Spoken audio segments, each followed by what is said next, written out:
What is up, y'all? It's Devon here again for Obligatory, showing up for you every Friday with a music news and new music recap. Today is August 9th, 2024, and today's top story is Kanye West coming off of his career lowest first week sales numbers with Vultures 2. So if we're just looking at the chart data, the equivalent album sales, we have seen a net 55% decrease in sales and streams in comparison to Vultures 1. And look, I'm one of the last people to look at chart sales and streaming data to make a point about how good an album is, but in this instance, it is interesting to see 148,000 units moved in February and just 68,000 in August. That's a big drop. This album has seen absolutely terrible media coverage and negative reviews, which has become kind of a norm for Kanye albums of recent, but maybe even more surprising is the fans just not turning out, tuning in, and generally seeming pretty fed up with the quality of recent Kanye albums. For the first time in my life, I went to sleep early when Kanye West dropped an album. How and why did we get here?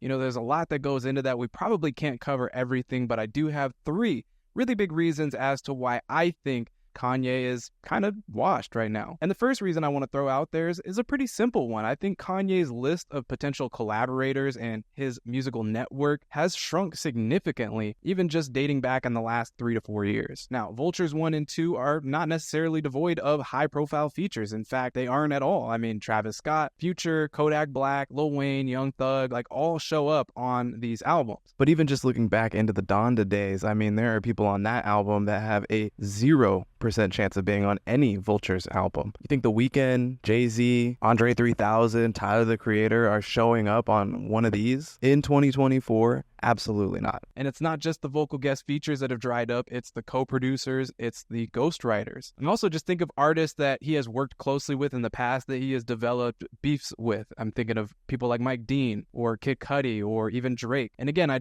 find that pool to be drying up. I think of rappers like Consequence and Rhymefest who stopped working for Kanye, and you see how the quality of his rapping has decreased year over year.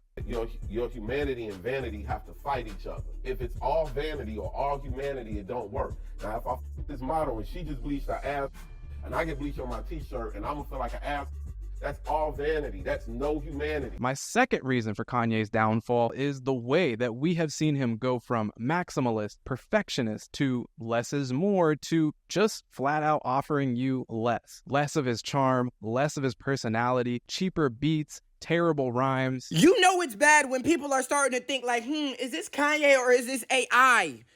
They think your real raps is AI, bro. And I think fans just generally know when an artist like Kanye is phoning it in, especially with someone who has so much great music to think back on. Whether you like his earliest stuff best, or My Beautiful Dark Twisted Fantasy, or The Life of Pablo, all of us have something in his discography that is way, way better than what we're getting right now. And I think that's a problem. None of that is even as big a problem as reason number 3 for me, which is simply people just don't relate to Kanye West music or Kanye West himself that much anymore. Looking back at Kanye's first 3 albums, we can look at those as like a hero's journey. Kanye as an underdog, a maverick, a really unique representation for male rappers at the time. And even when we get to an album like 808s and Heartbreak, even that is extremely captivating and relatable, as this person that I just described is now experiencing all these themes of grief and melancholy. Even if not most relatable to you personally, these are very raw human emotions that play well in the music. You know, from there, Kanye's next slew of albums were probably less relatable, but his outsized ego, the megalomaniac attitude, and his illusions of grandeur were at the very least very captivating and striking. From there, we have albums like Ye that featured his manic depressive psyche. The Jesus is King era was rich with themes of faith and the gospel and redemption. And Donda, of course, is this very touching and important tribute to his mother's memory. So even in this string of albums, we had that human touch to Kanye, even after all the things he had said and done. People were still tuning in for Donda because there was that glimmer of Kanye, who he really is and who he always has been. You look at this new era, and I really have to ask myself, what is so special? Because Kanye seems to be at his most vapid, his least thoughtful, and his most removed from reality. Kanye has obviously always changed and evolved through his music, and he's had no problem exchanging older fans for new ones. But right now, it feels like less and less people coming in while more and more people are leaving. I think for all the bad things that Kanye has said and done, all the relationships that he's ruined, and the general lack of quality in his music of late, I really don't think that things would be quite this bad for Kanye if people just found him more likable, more relatable, more human. And I also think it says a lot about the quality of Vultures 1. I think more people would have at least tried out Vultures 2 if Vultures 1 was as good as some people try to make it out to be. That is my take on Kanye West and where we've gotten with things of late. I really want to know what y'all think about just everything I laid on the table just now. What do you think the reasons for Kanye seemingly being a lot less relevant these days in terms of what's actually going on inside the music? I know there's all kinds of reasons, but let's move on to a couple other stories here. Let's talk about Drake and his 100 gigabytes for your head top. Drake dropped off a couple splash announcements this week. We did talk about him last week as well. Now we have learned he has dropped about 100 gigabytes of data, alternate album cover concepts for Certified Lover Boy and Her Loss. We did get 3 new tracks here. One's titled It's Up, featuring Young Thug and 21 Savage. Another one titled Red, Blue, Green. And then a song featuring Lotto titled Housekeeping Knows. We also got studio footage, and a video in particular made the rounds online and was interesting to me.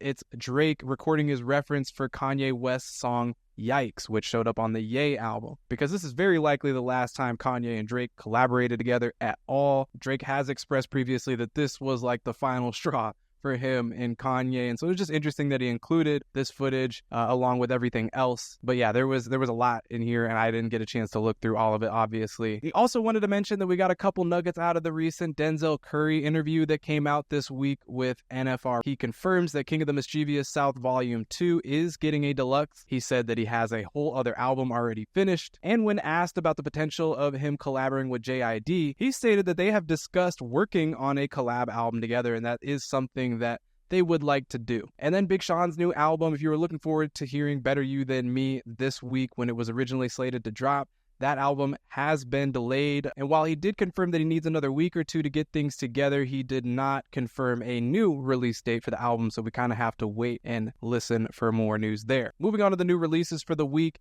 A very stacked album week. Singles from Silverbacks, Fontaine DC, Machine Girl, Elucid, Adrian Linker, Toro y Moi. The albums announced this week were headlined by Elucid, one half of the group Arm & Hammer with Billy Woods. Albums next week, we got Bia Badoobie, Horse Jumper of Love, Post Malone. For the rest of August, we got Body Meat, Fontaine's DC, Spirit of the Beehive, Magdalena Bay, A$AP Rocky, and more. And for the rest of the year, Toro y Moi, Dummy, MJ Lenderman, Nilüfer Yanya, Floating Points, Fouché, Julie, Sophie, Mustafa, Elucid, Kelly Lee Owens, and more. And which one of these albums coming out for the rest of 2024 are you most excited about? And you better believe I will be back next week with another one of these videos. If you like staying up to date on the news, then consider subscribing. But I'll see y'all again next week. Thanks for watching.